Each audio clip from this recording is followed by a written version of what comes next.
I think this song can become a really popular one because it has a very very rustic feel to it.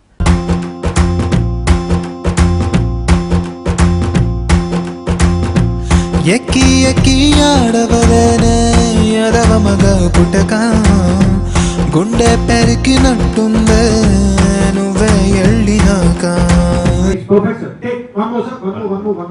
ఎల్లిపోకే Shyamala A అల్లమాగే Shyamala. Situation ఏంటంటే ఇద్దరు heroines మధ్యలో నలుగుతూ ఆ conflict లోంచి ఆ సంఘర్షణలోంచి ఒక దాదా దగ్గరికి వస్తాను నేను హీరో. సో మమతా నంబరా అంటాడు, తాగిన తర్వాత పాట పాడరా అంటాడు.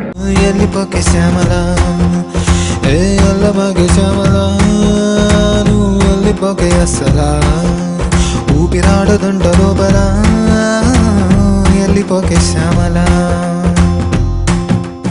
అది we trying to transform this song into something else in terms of visual.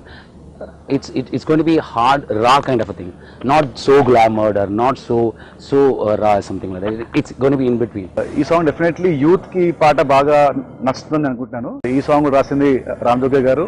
నరం లేని నాలిక నిన్ను ఎలిపొమ్మని పంపిందాయే, రథం లేని గుర్రం లాగా బతుకే చతికిలబడిపోయే నీ పోస్టరు అడ్డంగా చింపేశాననుకున్నా గుండెల్లో నీదే సినిమా ఆడుతున్నదే. ఫెయిలర్ సాంగ్ చెప్పొచ్చు, బట్ దాంట్లో కూడా ఒక ఎమోషన్ పెయిన్ ఉంటుంది.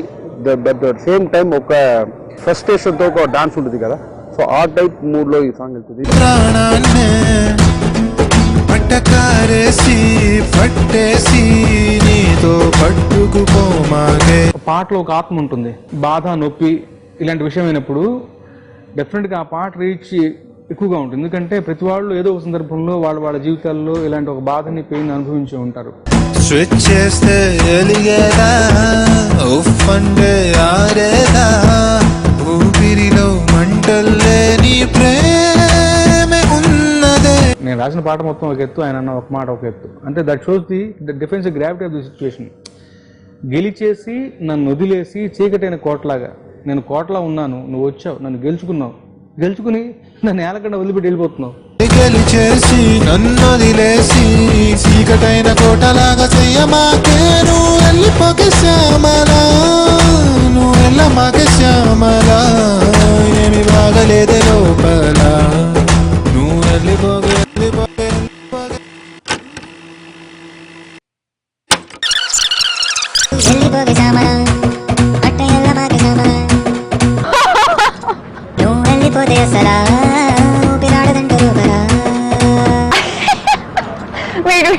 Let me go ask Vikram sir.